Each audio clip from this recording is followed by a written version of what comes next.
Now, as we know that colligative properties of the solutions are those properties of solution which depends on the amount of solute or the number of particles of solute. Solution की जो properties solute के amount पर depend करती है उन properties को हम क्या बोलते हैं?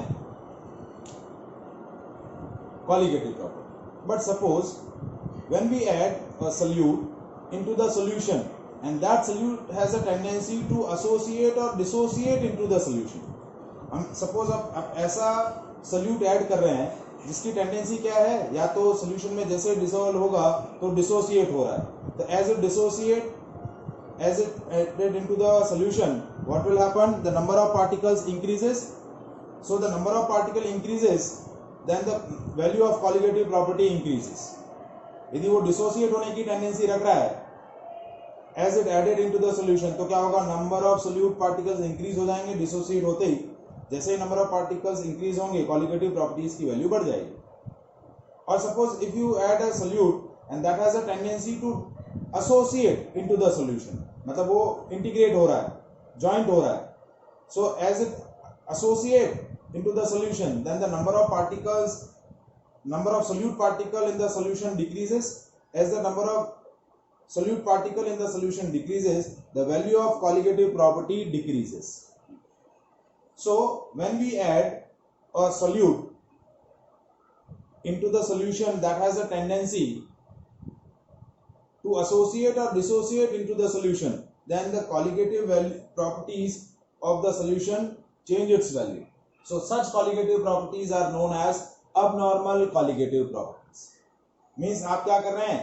नॉन वॉलेटाइल सॉल्यूट के बजाय आप क्या कर रहे हैं? इलेक्ट्रोलाइट ऐड कर रहे हैं.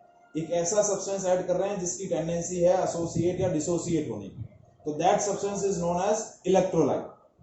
तो जब भी आप क्या कर रहे हैं? नॉन वॉलेटाइल सॉल्यूट के बजाय सॉल्यूशन के अंदर इलेक्ट्रोलाइट ऐड कर रहे हैं, प्योर सॉल्वेंट के अंदर इलेक्ट्रोलाइट ऐड कर रहे हैं जिसकी एसोसिएट या डिसोसिएट होने की टेंडेंसी है, तो कॉलिगेटिव प्रॉपर्टीज की वैल्यू चेंज हो जाएगी. As you added the solute into the solution or into the solvent, the colligative properties change its value. So such properties are known as abnormal colligative properties.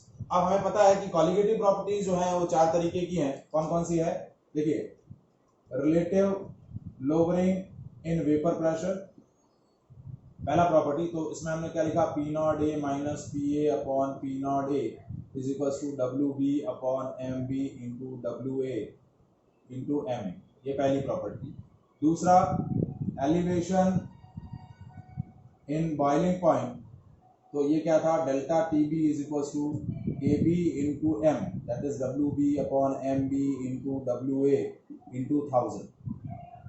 Third हमने property discuss किया था, depression in freezing point.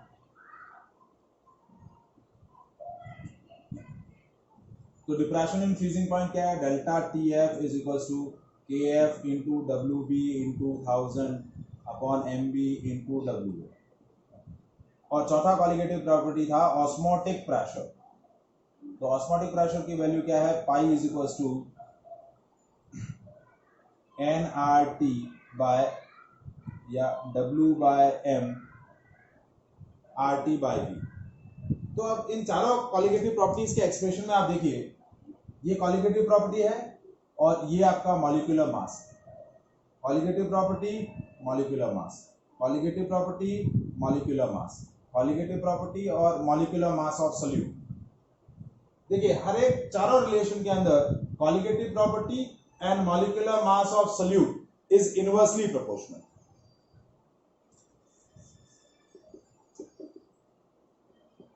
Colligative property of solution is inversely proportional to the molar mass of solute. तो जैसे ही आप क्या कर रहे हैं? सॉल्यूशन के अंदर कोई भी पर्टिकुलर इलेक्ट्रोलाइट ऐड कर रहे हैं जिसकी टेंडेंसी है एसोसिएट या डिसोसिएट होने की, तो वो क्या करेगा? कॉलिगेटिव प्रॉपर्टीज की वैल्यू को चेंज कर देगा. And such colligative properties are known as abnormal colligative properties. तो abnormal colligative properties के लिए हम क्या डिफाइन करेंगे? एक फैक्टर डिफाइन करेंगे and that factor is known as want of factor. क्या बोला जाएगा? want of factor. एक पैरामीटर या एक वेरिएबल डिफाइन करेंगे. that parameter or variable is known as want Hoff factor, ठीक है, और उस वांट ऑफ फैक्टर को हम किससे रिप्रेजेंट करेंगे, आई से। तो वांट ऑफ फैक्टर क्या होगा,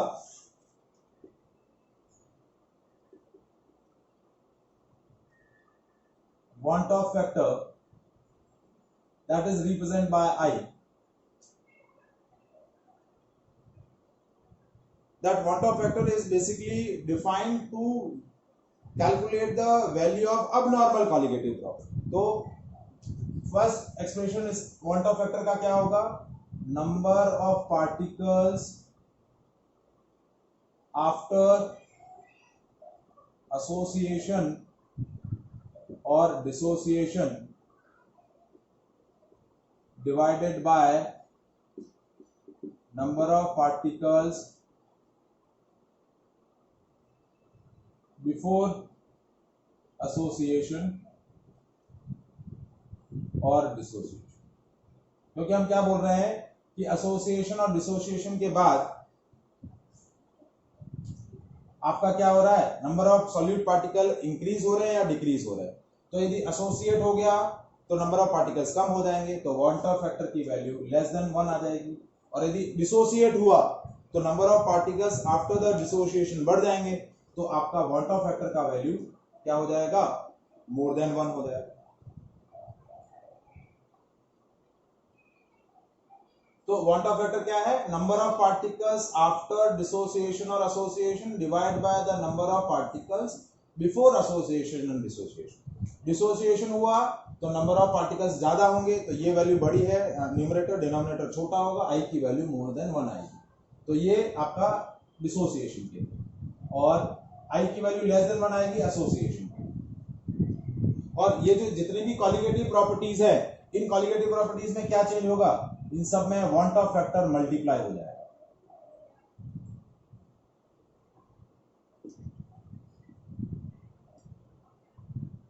वांट ऑफ फैक्टर की वैल्यू मल्टीप्लाई हो जाएगी।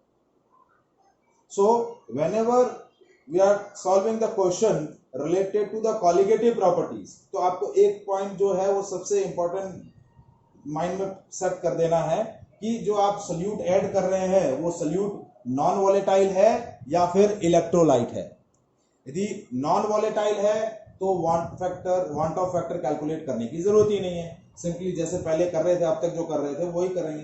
But if you add a electrolyte in the solvent and make a solution which has a tendency to associate और डिसोसिएट, तो फिर पहले उसके लिए आपको वांट ऑफ फैक्टर कैलकुलेट करना पड़ेगा, और वो वांट ऑफ फैक्टर कैलकुलेट करने के बाद उसको कॉलिगेटिव प्रॉपर्टी के साथ मल्टीप्लाई करना पड़ेगा, सारी प्रॉपर्टीज के साथ। यदि आप क्वेश्चन सॉल्व करते टाइम ध्यान नहीं रख रहे हैं कि इलेक्ट्रोलाइट है या नॉन वॉलेटाइल सॉल्यूट है, तो आपका पूरा कैलकुलेशन रॉन्ग कंसीडर हो जाएगा।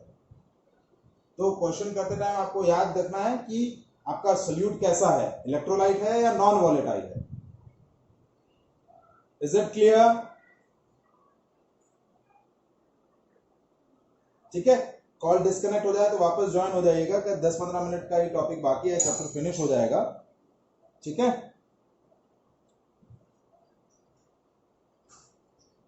Van't Hoff factor equal to 1 हो ही नहीं पाएगा ना, वो कंडीशन ही नहीं होगी। जैसे देखिए, सपोज आपने क्या किया, जैसे आपने एक इलेक्ट्रोलाइट ऐड किया, जैसे आपने ऐड किया NaCl, तो NaCl क्या होगा, जैसे ही वाटर में जाएगा ये Na+ और Cl- में डिसोसिएट हो गया।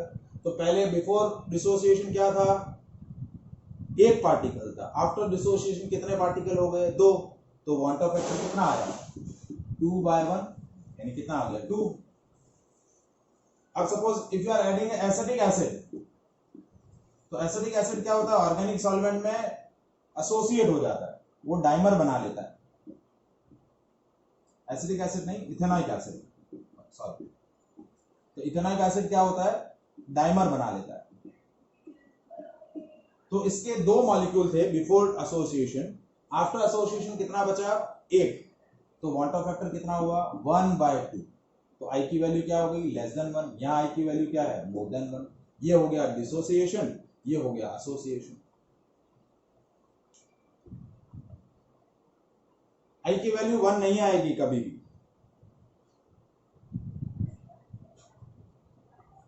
ठीक है। यदि वो इलेक्ट्रोलाइट होगा तो उसके लिए क्वांटम फैक्टर या तो मोर देन 1 होगा या फिर लेस देन 1 होगा। Is that clear? अब एक तो कॉलिगेटिव प्रॉपर्टी का एक एक्सप्रेशन ये आ गया हमारा। अब दो और एक्सप्रेशन है कॉलिगेटिव प्रॉपर्टीज के, मतलब क्वांटम फैक्टर के। दूसरा एक्सप्रेशन है that is observe colligative property, that is also known as abnormal colligative property, divided by theoretical colligative property. theoretical colligative properties को हम क्या बोलेंगे? normal colligative property। तो क्वांटम फैक्टर का जो सेकेंड एक्सप्रेशन होगा वो क्या रहेगा? ऑब्जर्व्ड या फिर abnormal colligative property divided by theoretical और normal colligative property.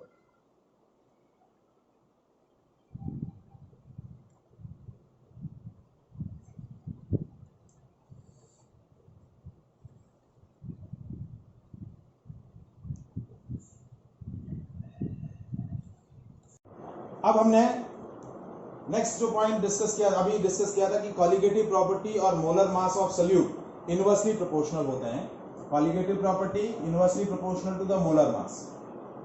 CPS colligative property is inversely proportional to the molar mass. तो तीसरा जो एक्सप्रेशन बनेगा क्वांटम फैक्टर का वो क्या बनेगा? दैट इज नॉर्मल और theoretical molar mass of solute divided by abnormal or observed molar mass of solute। क्योंकि देखिए कॉलिगेटिव प्रॉपर्टीज और मोलर मास इनवर्सली प्रोपोर्शनल है, तो ये क्वांटम फैक्टर क्या था? Abnormal colligative property divide by normal colligative property. तो मोलर मास के लिए क्या हो जाएगा quantum factor? Normal molar mass divide by abnormal molar mass. Normal molar mass मतलब उसका theoretical molar mass divide by observed molar mass. Observed molar mass मतलब जो आपने एक्सपेरिमेंटली कैलकुलेट किया बाय एडिंग इलेक्ट्रोलाइट। तो theoretical molar mass divide by observed molar mass. तो ये आपका थर्ड एक्सप्रेशन हो गया क्वांटम फैक्टर का। किसका हो गया? Is that clear? तो जब भी आप क्या करेंगे? इलेक्ट्रोलाइट ऐड करेंगे तो हमेशा उसके लिए आप क्या कैलकुलेट करेंगे? Quantum factor. ठीक है। If this electrolyte has a tendency to associate तो आप उसके लिए डिग्री ऑफ एसोसिएशन कैलकुलेट करेंगे। डिसोसिएट होगा तो डिग्री ऑफ डिसोसिएशन कैलकुलेट करेंगे।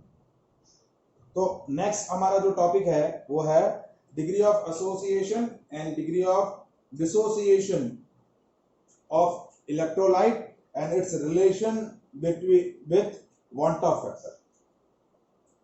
डिग्री ऑफ एसोसिएशन और डिसोसिएशन और क्वांटम फैक्टर में क्या रिलेशन होता है वो हम कैलकुलेट करते हैं।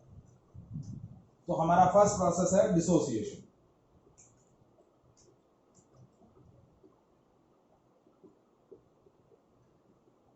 मतलब when you add the electrolyte into the pure solvent and dissociate into the different parts, dissociate हो रहा है तो डिग्री ऑफ डिसोसिएशन आपको क्या करनी है? कैलकुलेट करनी है। And suppose the degree of dissociation is alpha. क्या है? डिग्री ऑफ डिसोसिएशन आपको क्या दे रखी है? We discuss the dissociation process. Suppose degree of dissociation represent by alpha। Suppose if I am taking a electrolyte AB which has a tendency to dissociate into their solvent and forms N ions। कितने form कर रहा है? उसके N ions form कर रहा है। ठीक है। अब बिफोर डिसोसिएशन यदि इसके 1 मोल है और यहाँ 0 और आफ्टर डिसोसिएशन क्या है? इसके बचे 1 माइनस अल्फा क्योंकि डिग्री ऑफ डिसोसिएशन आपको अल्फा दे रखी है, तो इसके कितने बनेंगे अल्फा n, क्योंकि n आयंस बन रहे हैं इसके। So number of particles after dissociation कितना है 1 minus alpha plus alpha n, alpha common ले लिया 1 प्लस अल्फा n माइनस 1, ठीक है। और number of particles before dissociation कितना हुआ, दैट इज 1। तो I की वैल्यू क्या है, I is your want Hoff factor. तो I की वैल्यू क्या होती है, number of particles before dissociation, so number of particle after dissociation divided by number of particle before dissociation. So I is equals to 1 plus alpha n minus 1 upon 1.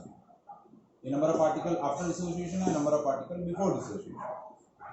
अब देखिए I ये 1 को इधर लिया, I minus 1 is equals to alpha n minus 1। तो alpha क्या हो गया, I minus 1 upon n minus 1। So that is the relation between degree of dissociation and the want of factor, degree of dissociation and want of. Now we can understand this by taking a suitable example.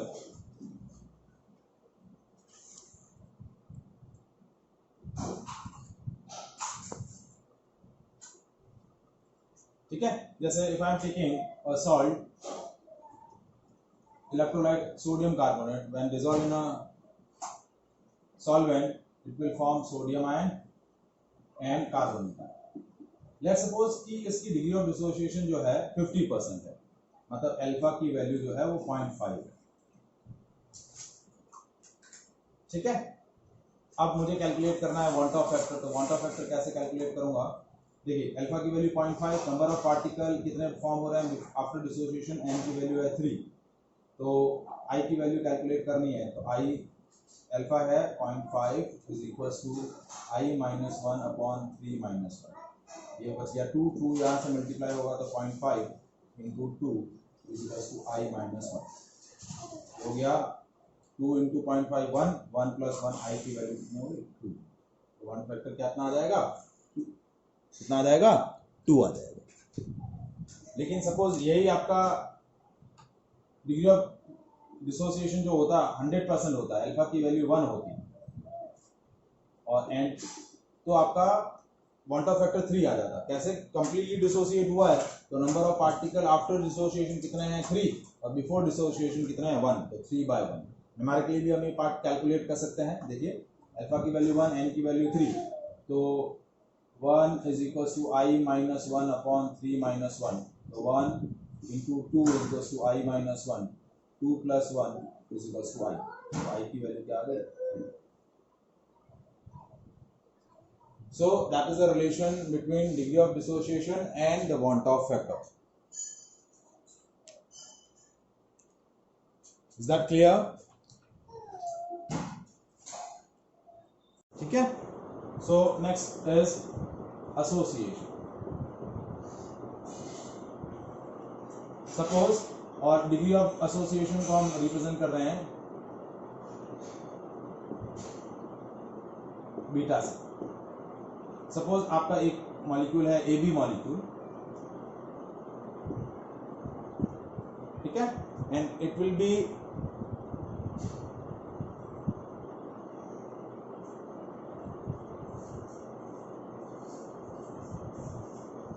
Associate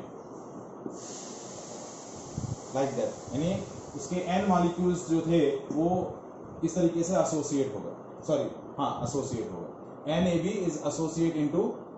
अब suppose यदि मैं इसके before association इसके 1 मोल लूं, इसके 0, after association क्या हुआ, यदि डिग्री ऑफ एसोसिएशन मुझे क्या दे रखी है बीटा, क्या दे रखी है बीटा, ठीक है, तो इसके बचे 1 माइनस अल्फा और इसके बच गए अल्फा बाय n।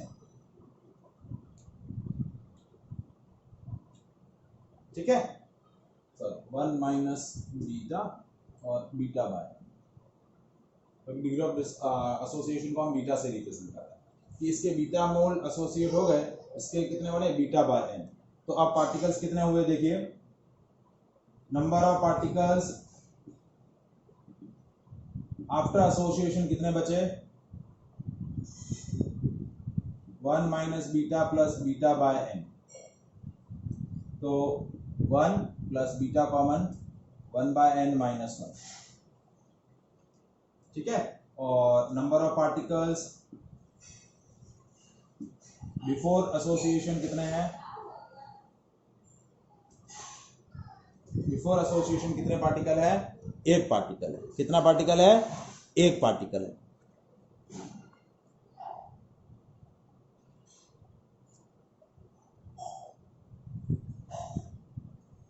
ठीक है, तो अब क्वांटम ऑफ फैक्टर हमारा क्या होता है, I is equals to number of particles after association, that is 1 plus beta 1 by n minus 1 upon number of particle before association, that is 1। तो I ये 1 जो था वो इधर ले आए, तो 1 is equals to beta 1 by n minus 1। तो बीटा की वैल्यू क्या हो गई, I minus 1 upon n minus 1।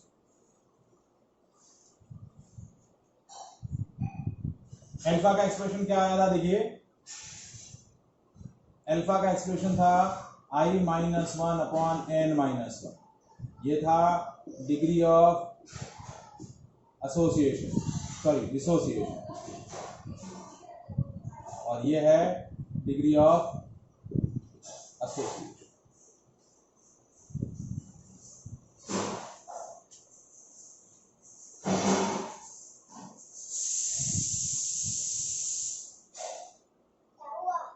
ठीक है, जैसे अभी एक मैंने एग्जांपल दिया था कि ethanoic acid when dissolve in a benzene it will be form a dimer.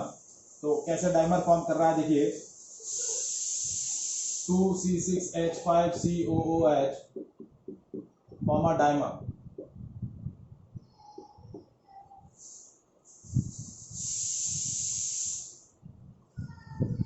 ठीक है, तो अब मैंने सपोज ऐसा बोल दिया कि मेरी डिग्री ऑफ एसोसिएशन जो है वो 50% है, यानी 0.5।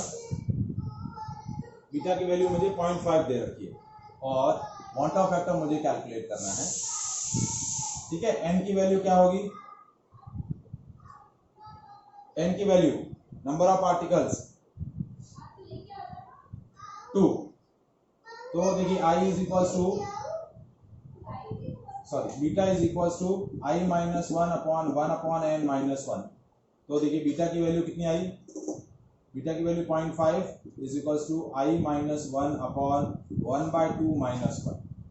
तो यहाँ बचा माइनस 1/2, तो 0.5 into minus of 0.5 is equals to I minus 1। तो ये हो गया minus of 0.25 plus 1 is equals to I। तो I की वैल्यू क्या हो गई, 0.75। तो आपका क्वांटम फैक्टर कितना हो जाएगा, 0.75। कितना हो जाएगा, 0.75।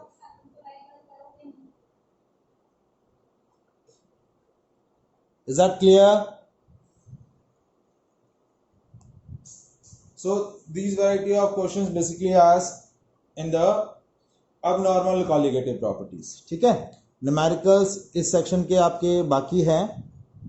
ठीक है।